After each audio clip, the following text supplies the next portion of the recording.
നമുക്കറിയാം മലയാള സിനിമയിലൊരു സംഘടനയാണ് അമ്മ. ആ സംഘടനയിൽ കുറച്ച് നാളായിട്ട് കുറച്ച് പൊട്ടിത്തെറികളും പ്രശ്നങ്ങളും ഒക്കെ ആയിരുന്നു. ഇപ്പം രാവിലെ ശ്വേതാ മേനോൻ സംഘടനയിൽ നിന്ന് രാജിവെക്കുന്നു, പ്രസിഡന്റ് സ്ഥാനം രാജിവെക്കുന്നു എന്ന് പറഞ്ഞിരുന്നു. ഇപ്പോൾ 17 അംഗം അതിലുള്ള 17 അംഗങ്ങളും ഇപ്പോൾ രാജിവെച്ചിരിക്കുകയാണ്. ഒരു സമയത്ത് ഉയർന്ന ഒരു വലിയ നിലയിൽ നിന്നിരുന്ന ഒരു സംഘടനയാണ് ഇപ്പൊ ഈ ഒരു അവസ്ഥയിലേക്ക് എത്തിയിരിക്കുന്നത് അല്ലേ? അതായത് മലയാള സിനിമാ രംഗത്തെ താരങ്ങളുടെ അല്ലെങ്കിൽ അഭിനേതാക്കളുടെ ക്ഷേമത്തിനും അല്ലെങ്കിൽ അവരുടെ കൂട്ടായ പ്രവർത്തനത്തിനും വേണ്ടിയാണ് അമ്മ എന്നുള്ള ഒരു സംഘടന വന്നത്. പക്ഷെ സീനിയർ ആക്ടേഴ്സ്, അതായത് മമ്മൂട്ടി, മോഹൻലാൽ പോലുള്ള സീനിയർ ആക്ടേഴ്സിന്റെ അഭാവം ആ ഒരു താരസംഘടനയെ എത്രത്തോളം നിലം പതിപ്പിക്കുമോ അത്രത്തോളം അധപ്പതിച്ച അവസ്ഥയാണെന്ന് അതിന്റെ ഒരു പ്രധാന ഉദാഹരണമാണ് ഇന്ന് നടന്ന ആ ഒരു കൂട്ടരാജി. അമ്മ സംഘടനയുടെ ജനറൽ ബോഡി കൂടുന്നതിന് മുന്നോടിയായി ഒരു യോഗം ചേരുകയും അതിൽ ഈ ഒരു ഭരണസമിതിക്കെതിരെ അവിശ്വാസ പ്രമേയം വന്നതിനെ തുടർന്ന് ആ ഒരു യോഗത്തിൽ അല്ലെങ്കിൽ ആ ഒരു വേദിയിലേക്ക് കയറി നിന്ന് ശ്വേതാ മേനോൻ തന്റെ രാജി വെച്ച് അല്ലെങ്കിൽ തന്റെ രാജി പ്രഖ്യാപിച്ച് പുറത്തേക്ക് ഇറങ്ങി പോവുകയുമായിരുന്നു.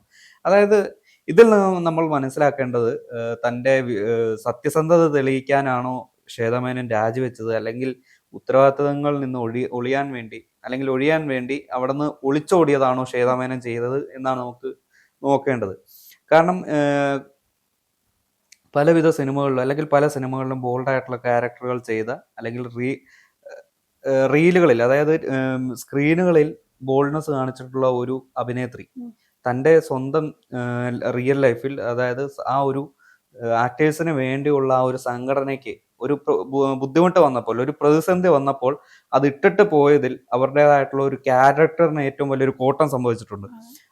അതുപോലെ തന്നെയാണ് ആ ഭരണസമിതിയിലുള്ള ഓരോ അംഗങ്ങളും ജനങ്ങളുടെ മുന്നിലേക്ക് കിടന്നു ചെല്ലാൻ അല്ലെങ്കിൽ ആ ഒരു ഓരോ കാര്യങ്ങൾക്ക് വേണ്ടി ജനങ്ങളുടെ മുന്നിലേക്ക് എത്താൻ അവർ അർഹരല്ല എന്ന് തെളിയിക്കുന്നതിന്റെ ഒരു ഉദാഹരണമാണ് ഇന്ന് നടന്ന ആ കൂട്ടരാജി. ഇവരെല്ലാം ശരിക്കും എന്താണ് ഈ സമൂഹത്തിന് നൽകിയതെന്ന് പറഞ്ഞാൽ ഒന്നുമില്ല, നണ്ണാണ് അവിടെ. ജനങ്ങൾക്ക് വേണ്ടി ഒന്നും ചെയ്യാനായിട്ടുള്ള ഒരു പ്രാപ്തരായിട്ടുള്ള ആക്ടേഴ്സോ അല്ലെങ്കിൽ വ്യക്തികളോ അല്ല ഈ ഒരു കൂട്ടം അഭിനേതാക്കൾ എന്ന് നമുക്കിപ്പോൾ അടിവരയിട്ട് പറയാവുന്ന ഒരു അവസ്ഥയാണ്. നമുക്കറിയാം ഹേമ കമ്മിറ്റി റിപ്പോർട്ടിന്റെ ആ ഒരു ഇഷ്യൂ വന്നതിന് ശേഷമാണ് ഈ അമ്മ സംഘടനയുള്ളൊരു ഒരു പൊളിച്ചുപണിയൊക്കെ നടന്നത് അതിനുശേഷമാണ്. അങ്ങനെയാണ് പിന്നെ ശ്വേതാ മേനോനെ പ്രസിഡന്റ് സ്ഥാനത്ത് ഇരുത്തിയതും സ്ത്രീകൾക്ക് വേണ്ടി ആവാൻ വേണ്ടി സ്ത്രീകളായ ഒരു വ്യക്തിയെ പിടിച്ചിരുത്തിയെന്ന് പറയാം. പക്ഷെ അതിനുശേഷമാണെന്ന് തോന്നുന്നു സ്ത്രീകൾക്ക് കൂടുതൽ പ്രശ്നം വന്നത്, അതായത് ഒരുപാട് പേര് രംഗത്ത് വന്നത് അതിന് ശേഷമാണെന്ന്. അതായത് സ്ത്രീകൾക്ക് ഏറ്റവും കൂടുതൽ പ്രാതിനിധ്യം ഈ ഭരണസമിതിയിൽ നൽകണം എന്നുള്ള ഒരു ആവശ്യം ഈ ഒരു അവരുടെ അഡ്ഹോക് കമ്മിറ്റിയിൽ ഉയർന്നു വരികയായിരുന്നു. അതിനെ തുടർന്നാണ് ശ്വേതാ മേനോനെ പ്രസിഡന്റും ജനറൽ സെക്രട്ടറിയായി കുക്കു പരമേശ്വരൻ, അതുകൂടാതെ അൻസിബ, ലക്ഷ്മിപ്രിയ, അതുപോലുള്ള നിരവധി ആക്ടേഴ്സ്, അതായത് അഭിനേത്രികളെ ചേർത്ത് ഒരു ഭരണസമിതി ഉണ്ടാക്കിയത്. പക്ഷെ ഇവർ തമ്മിലുള്ള അല്ലെങ്കിൽ ഈ ഒന്നോ രണ്ടോ മൂന്നോ പേർ ചേർന്നുള്ള ഗ്രൂപ്പുകളെയാണ് ഇതിൽ സംഭവിച്ചത്. അതിന്റെ വ്യക്തമായിട്ടുള്ള കാര്യങ്ങളെല്ലാം പുറത്തു വന്നത് അവിടുത്തെ ആ ഓഫീസ് ജീവനക്കാരിയിൽ നിന്ന് അല്ലെങ്കിൽ ആ ഓഫീസ് ജീവനക്കാരികളുടെ വെളിപ്പെടുത്തലിലൂടെയാണ്. ആ ഒരു വെളിപ്പെടുത്തലിലൂടെയാണ് അൻസിബ ഹസന്റെ മറ്റു സംഭവ വികാസങ്ങൾ കേരളക്കര അറിയുന്നത് തന്നെ. അതിൽ നിന്നും തുടർച്ചയായ ദിവസങ്ങൾ കൂടുതൽ ഡെവലപ്മെന്റ് ഉണ്ടാവുകയാണ്. അതായത് ടിനി ടോമി അൻസിബ ഹസനെ ഏറ്റവും കൂടുതൽ മോശമായി ചിത്രീകരിക്കാൻ ശ്രമിച്ചു, അല്ലെങ്കിൽ ലക്ഷ്മി പ്രിയക്കെതിരെ കംപ്ലൈന്റ് കൊടുക്കുന്നു. അവിടെ പോലീസ് കംപ്ലൈന്റ് സ്വീകരിക്കുന്നില്ല. അൻസിബ ഹസൻ നേരെ കോടതിയിൽ പോകുന്നു. അങ്ങനെ എന്തടാ ഈ ലോകത്ത് സംഭവിക്കുന്നത്, എന്തടാ ഈ ഒരു യൂണിവേഴ്സിൽ സംഭവിക്കുന്നത് എന്ന് ചോദിക്കുന്ന ഒരു അവസ്ഥയിലായി ഈ ഒരു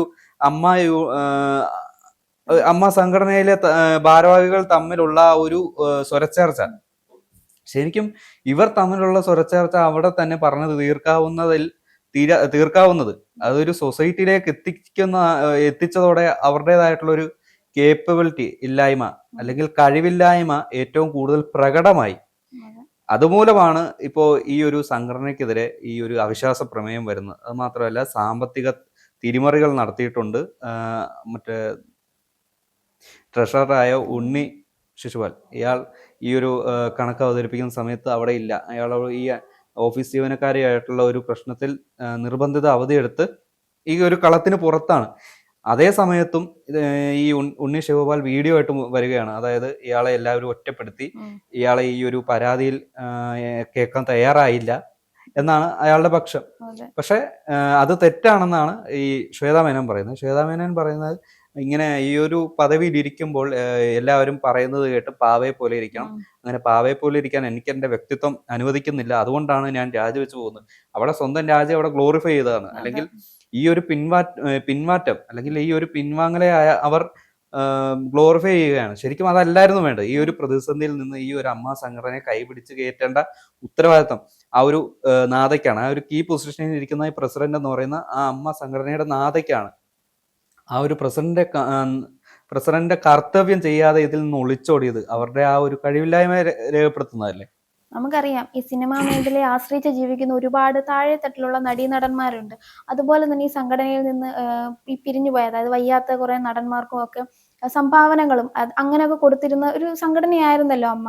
അതിനൊക്കെ ഇനി ഒരു കോട്ടം തട്ടുകയാണ്. അതായത് ഇനി അവർക്കൊരു അടിയാണ് ഇതിലൂടെ ഏറ്റത്. അതെ, ഒരു വർഷത്തിനുള്ളിൽ അല്ലെങ്കിൽ അധികാരമേറ്റ ഒരു വർഷത്തിനുള്ളിൽ ഭരണസമിതി മുഴുവൻ പിരിച്ചുവിട്ട ഒരവസ്ഥയാണ്. അല്ലെങ്കിൽ കൂട്ടരാജ്യ സംഭവിച്ചിരിക്കുകയാണ് അമ്മ സംഘടനയെ. ഇനി വരുന്നത് ഒരു അഡ്ഹോക് കമ്മിറ്റി ആയിരിക്കും, ഒരു താൽക്കാലിക കമ്മിറ്റി. അതിലൊന്നും ഇതുപോലെ ഒരു സുപ്രധാനപരമായിട്ടുള്ള ഒരു തീരുമാനങ്ങളോ അല്ലെങ്കിൽ ഒരു നിയമനിർമ്മിതികളോ കാര്യങ്ങളോ ഒന്നും ചെയ്യാൻ കഴിയില്ലായിരിക്കും. അപ്പൊ ഇത് ബാധിക്കുന്നതെന്ന് പറഞ്ഞാൽ ഈ ഒരു മേഖലയിൽ നിന്ന് പിരിഞ്ഞിരിക്കുന്ന ടെക്നീഷ്യൻസോ അല്ലെങ്കിൽ മുതിർന്ന ആക്ടേഴ്സോ അതുപോലുള്ളവരുടെ ക്ഷേമ പെൻഷൻ പോലുള്ള കാര്യങ്ങളൊക്കെ തടസ്സപ്പെടാൻ സാധ്യതയുണ്ട്. ശരിക്കും ഇതുപോലൊരു പ്രശ്നം വരുമ്പോൾ ഇതിൽ ഇടപെടേണ്ടത് നമ്മളുടെ മന്ത്രിയായ PC വിഷ്ണുനാഥിന്റെ ഒരു ചുമതലയാണ്. അദ്ദേഹം നേരിട്ട് ഈ ഒരു അമ്മ എന്ന സംഘടനയിലെ തർക്കത്തെ കേട്ട് ഇതിനു വേണ്ടിയുള്ള ഒരു ഉചിതമായ ഒരു തീരുമാനം അദ്ദേഹത്തിൽ നിന്നുണ്ടാവണം. അതുണ്ടായാൽ ഒരു പക്ഷേ നമ്മളുടെ മലയാള സിനിമ അല്ലെങ്കിൽ ഇൻഡസ്ട്രിയിലെ ഏറ്റവും പ്രധാനപ്പെട്ട ഒരു സംഘടന പൊളിയാതെ ഒരു നല്ല ഒരു നയപരമായ രീതിയിൽ അത് മുന്നോട്ട് പോകാൻ സാധിക്കും. ഇല്ലെങ്കിൽ ഇതുപോലെ അർഹതയില്ലാത്തവരുടെ കയ്യിൽ പെരുമാറ്റം ചെയ്യപ്പെട്ട് ഈ ഒരു സംഘടന ഇല്ലാതാവാനാണ് സാധ്യത. ഇപ്പൊ ഈ പ്രശ്നം വന്നതിന് മെയിൻ കാരണം വാർഷിക വരുമാന റിപ്പോർട്ട് പുറത്തു വന്നത്. അതായത് അതിലെന്തോ ഒരു തെറ്റുണ്ടെന്ന് നമ്മുടെ സിദ്ദിഖും അതുപോലെയുള്ള കുറെ നടന്മാര് ചോദിച്ചതിന്റെ പേരിലാണ്. അപ്പം ഈ അതിൽ നിന്ന് ആ ഒരു വിഷയം മറയ്ക്കാൻ വേണ്ടിയായിരിക്കുമോ ഇപ്പൊ ഈ ഇത്രയും വലിയ നാടകമൊക്കെ നടക്കുന്നത്? സാമ്പത്തിക തിരിമറി അല്ലെങ്കിൽ ഇത് ഒരു അട്ടിമറി സംഭവിച്ചിട്ടുണ്ടോ ഉള്ളത് അന്വേഷിക്കേണ്ടത് അനിവാര്യമാണ്. കാരണം ഇതുവരെ ഒരു ഭാരവാഹികളോ അല്ലെങ്കിൽ പുറത്ത് ഭാരവാഹി അല്ലാത്ത സഹനടൻ ആയിട്ടുള്ള മറ്റു അഭിനേതാക്കൾ ഈ ഒരു കണക്കുകളെ കുറിച്ച് ചോദിക്കുകയോ അന്വേഷിക്കുകയോ ചെയ്തിട്ടില്ല. ഇന്ന് ഇതുപോലെ ഒരു അവിശ്വാസ പ്രമേയം വന്ന് വരവ് ചിലവ് കണക്കുകളെല്ലാം വിവരിക്കുമ്പോഴാണ് ഈ ഒരു കണക്കിന്റെ ഒരു വലിയൊരു വ്യത്യാസം കാണുന്നത്. ഇതെല്ലാം ചോദ്യം ചെയ്തത് സിദ്ദീഖ്, ബാബുരാജ്, അതുപോലെ ഇടവേള ബാബു ഇതുപോലുള്ളവരെല്ലാം ചോദ്യം ചെയ്തതിനെ തുടർന്ന് മറുപടി ഇല്ലാത്തത് കൊണ്ടാണ് ശ്വേതാ മേനോൻ ആ വേദിയിൽ കയറി പരസ്യമായി രാജിവെച്ചു. അതുപോലെ ഈ ഒരു അമ്മ എന്ന സംഘടനയുടെ അംഗത്വം വരെ രാജിവെച്ച് ഇറങ്ങി പോകുന്നത്. ഇതൊരു ഒളിച്ചോട്ടമാണ്. ആ ഒളിച്ചോട്ടത്തിന് പിന്നിൽ വലിയൊരു സാമ്പത്തിക തിരിമറിയുടെ ഒരു ഗൂഢാലോചന മണക്കുന്നുണ്ട്. ഈ രാജിവെച്ച് പോയ 17 പേര് അല്ലെങ്കിൽ 13 പേരുടെയും ആ ഒരു ബാക്ക്ഗ്രൗണ്ട് അടക്കം അല്ലെങ്കിൽ ഈ ഒരു സാമ്പത്തിക തിരിമറിക്ക് ലാഭം കൈപ്പറ്റിയിട്ടുള്ള എല്ലാവരെയും നിയമത്തിന്റെ വെളിച്ചത്തിൽ കൊണ്ടുവന്ന് പുതിയൊരു സംഘടന അല്ലെങ്കിൽ അമ്മ സംഘടനയ്ക്ക് പുതിയ ഭാരവാഹികളെ കൊണ്ടുവന്ന് ഈ ഒരു സംഘടന യാതൊരു കേടുമില്ലാതെ മുന്നോട്ട് കൊണ്ടുപോകണം. അതാണ് ഇനി ചെയ്യേണ്ട ഒരു പ്രധാന കടമ്പ.